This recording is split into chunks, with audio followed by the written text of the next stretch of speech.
Hey everyone, Brittany here. I'm going to be doing a review on my vaping mod that I am currently using today.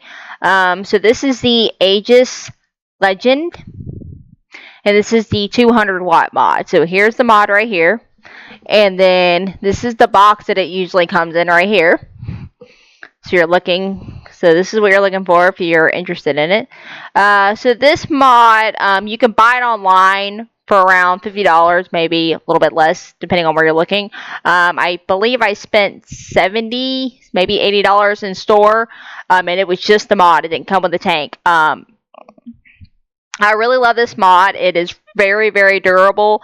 There's been a lot of tests on it. There's been a couple people that have run it over with the vehicle, dropped it in a bucket of water, actually dropped it, and it's very durable. So if you work in a job where you have to worry about something breaking, I would definitely recommend this mod. That is composed of silicone, leather, and I don't want to say glass. This might be timber glass. I have no idea. And then there's a little bit of metal on here as well. So your silicone is going to be kind of around the edges. And then there's a little bit on the bottom around the battery compartment. And there's a little bit on the top, especially covering your charger port right here. And then you have your screen right here. And you have your fire button and then your plus and minus button right here that can control temperature, can control wattage. Now this is like I said, this is the 200 watt mod. I'm running it currently at 98 watts right now, and this is on a 0.15 coil. It hits really good, gives us really good power. It does take two batteries. Your batteries that you put in here are what you're going to find in most of your bigger vaping devices, and these are going to be your 18650s, which I actually need to change out. I'm going to be putting some new ones in right here. So while I'm changing these out, I'm going to go over how to change out the batteries in case you're wondering. So again, the battery door is on the bottom of the device, and it has a little latch. So to open it, you're just going to pull the latch back from the top of the door, and it's going to pop open like this. So, and then your batteries go in here. Now, if you're the part that's closest to the door, to the little compartment right here that's closest to the door, is going to go positive side facing up. And then the other compartment is going to go positive side facing down or negative side facing up. And there is a little key on the door. I don't know if you can see it. It'll say plus and then minus. So and that is facing up. So if you get confused, you can always follow the key. So to close it is pretty simple. You're just going to close it, and then while you're pushing it down, you're going to pull the latch back and keep pushing down until it locks into place. And then another thing you want to make sure is that latch and the part that the latch goes into stays clean, because if stuff gets in there, it can keep it from closing all the way. So once you have your batteries in, you're going to do 5 clicks of the fire button, and that'll turn it on. Just do 5 real clicks and it powers right on. Now this device does have pass-through charging. That's where the little port right here is. And I'm going to show you what the port looks like. I don't really like doing pass-through charging on this thing, and I'll get into that a little bit later. I usually don't recommend pass-through charging unless it's a, dire need. There are some devices like your all-in-ones that, they have a built-in battery, so you can't take the battery out to use an external charger. I have an external charger on mine. We actually have 2 in our house because my husband has the same device. And I also have a set of backup batteries that we kind of use between the two of us. So we have a 4-bay charger and a 2-bay charger. And the other really cool thing about a lot of the battery chargers is you can actually buy them, and they won't just charge vaping batteries. I have one that'll actually, I think both will actually charge rechargeable AA batteries, which is really cool. If you have those for something else in your house, you can charge them in that as well. So you can buy, one of those. I'd recommend a 4. I even think they make a 6 or an 8-bay. The 4-bay or the 2-bay ones, I want to say are around $15. 10, 15, you might be able to buy them a little bit cheaper on Amazon or something like that. You do want to make sure that they will fit your battery. So you want to type in like 18650 battery, external battery charger, 18650 battery charger to make sure they're going to fit your batteries.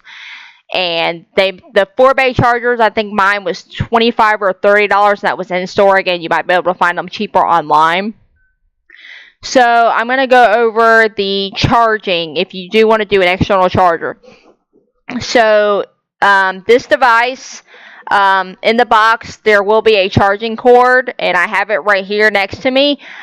This is one of the reasons I don't really like this device. Again, it's a very minor reason because I don't do a lot of external charging, or pass-through charging, so it's not that big of a deal. But so this is the cord that comes in the box, and as you can see, this is not really long. Now, this is actually not the shortest cord I've seen. A couple of the all-in-one devices I've seen, the cords were this long.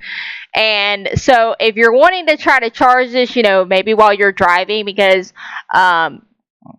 and I have had a couple of people in vape shops tell me, depending on the device and depending on the power that it gives out, especially if there's a built-in battery, they do not recommend charging it through a cigarette lighter adapter.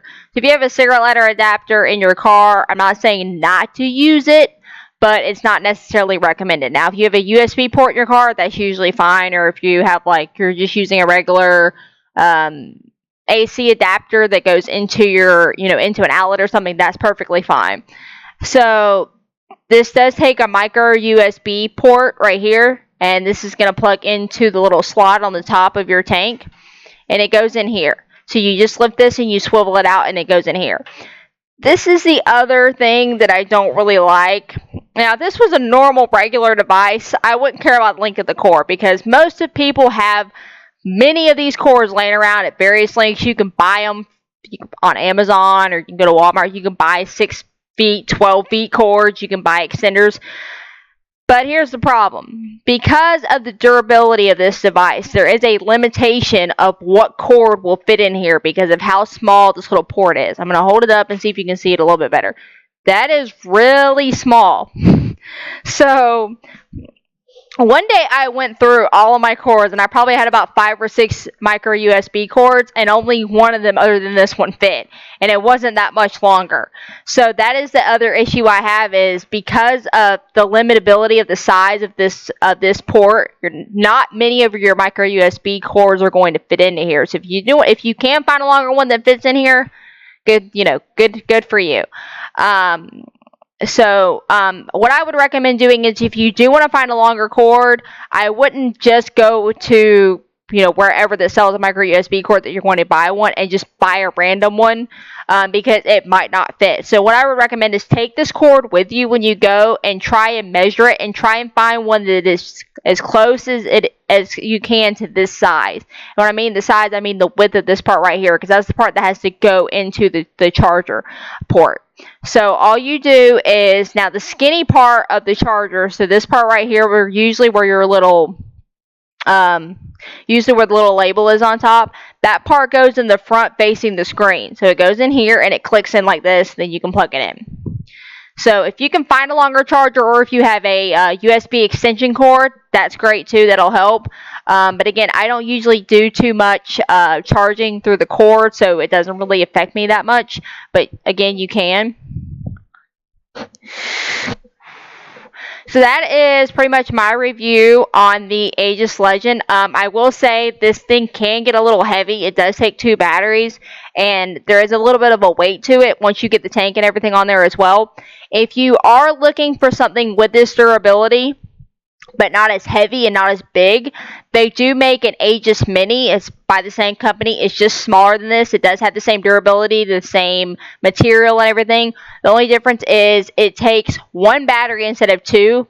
It takes the same 18650 battery, but it only takes 1, and it will only go up to 80 watts. So if the tank you're using, or the coil you're using in the tank, has to go up, the limitations as to what wattage you can run it at. If that's above 80 watts, you might not want to. You might want to try a different tank, or see if there's a coil that can fit in that 80 watt range if you do want to go with that device.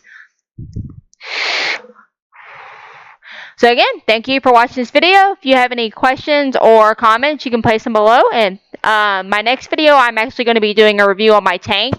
So if you are interested in watching that, stay tuned. Thank you.